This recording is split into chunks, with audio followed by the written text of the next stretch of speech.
میں اہم تھا یہی وہم تھا۔ زندگی میں کم از کم ایک بار تو آپ کو قبرستان جانے کا اتفاق ضرور ہوا ہوگا، اور قبرستان میں قبروں کی تختیوں کے اوپر لکھے گئے نصیحت آمیز جملے ضرور پڑھے ہوں گے، جیسا کہ آخری آرامگاہ۔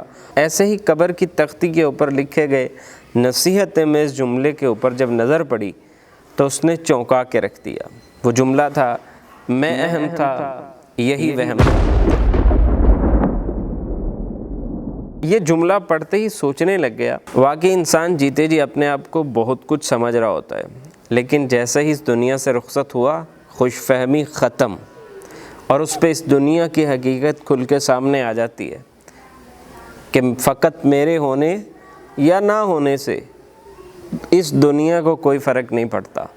دنیا کے معاملات جیسے تھے ویسے ہی چل رہے ہیں، اور جو انسان میں خوش فہمی ہوتی ہے وہ ختم ہو جاتی ہے۔ اب ذرا اپنی زندگی کی طرف دیکھیے کہ ایک رائے وہ ہوتی ہے جو انسان اپنے بارے میں رکھتا ہے، اور ایک رائے وہ ہوتی ہے جو انسان کسی دوسرے شخص کے بارے میں رکھتا ہے۔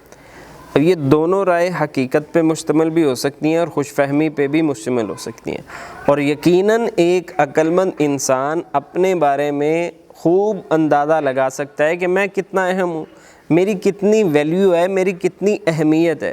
بلکہ ایک عقل مند انسان تو یوں ہی کہے گا کہ خاک مجھ میں کمال رکھا ہے، مصطفیٰ نے سنبھال رکھا ہے، یعنی کہ میرے اندر کوئی کمال نہیں ہے، جو بھی کمال ہیں اللہ اور اس کے رسول کے کرم کا نتیجہ ہے۔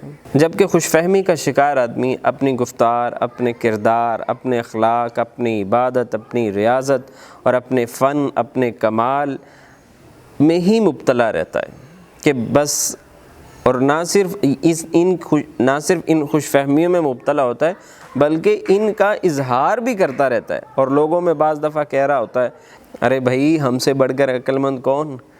ارے بھائی اگر ہم یہ کمپنی چھوڑ دیں، ہم یہ ادارہ چھوڑ دیں تو یہ ادارہ بند ہو جائے، یہ کمپنی بند ہو جائے، اور ہم جہاں پہ کھڑے ہو جائیں نا، لائن بننی وہاں سے شروع ہوتی ہے۔ یوں دعوے بڑے بڑے ہوں گے مگر حقیقت اس کے خلاف ہوگی، اور ایسے خوش فہمی میں مبتلا شخص کو سوچنا چاہیے، یوں تو فرش کی ہر ٹائل کہے گی کہ فرش مجھ سے ہے، لیکن اگر اس ٹائل کو ہٹا کے کوئی دوسری ٹائل لگا دی جائے تو اس فرش کو کوئی فرق نہیں پڑنے والا۔ یوں تو دریا کی ہر لہر کہے گی کہ دریا مجھ سے ہے، لیکن بھائی جان حقیقت یہ ہے، موج ہے دریا میں، بیرون دریا کچھ نہیں۔ اگر وہ دریا سے باہر ہوگی نا، اس کی ویلیو ختم ہو جائے گی، دریا برقرار رہے گا۔ بس ایک بات یاد رکھیے کہ ہم سبھی ایک سسٹم کے تحت اپنا اپنا کام کر رہے ہیں، اور یوں ہم پورا سسٹم نہیں ہیں، ہم سسٹم کا ایک حصہ ہیں۔ اگر ہم کام نہیں کریں گے تو کوئی اور کام کر لے۔ ذرا سوچئے کیسے کیسے لوگ آئے، کیسے کیسے اپنی فیلڈ میں ماہر لوگ آئے، لیکن ایک وقت کے لیے اس دنیا میں رہے، اپنے حصے کا کام کیا اور چلے گئے، اور ان کے جانے کے بعد اس دنیا کے نظام کو کوئی فرق نہیں پڑا، سسٹم کو کوئی فرق نہیں پڑا، وہ گئے، ان کی جگہ کسی اور نے سنبھال لی اور کام چلتا رہا۔ یوں ہی ایک دن ہم بھی اس دنیا سے چلے جائیں گے اور کام نہیں رکیں گے، کام چلتے رہیں گے۔ یہ اللہ تعالیٰ کا بہت بڑا کرم ہے کہ ہم سے کوئی کام لے لے، ہم سے کوئی اچھا کام لے لے، ہم سے کوئی اپنے دین کا کام لے لے، ہم سے ملک و قوم کی خدمت کا کام لے لے،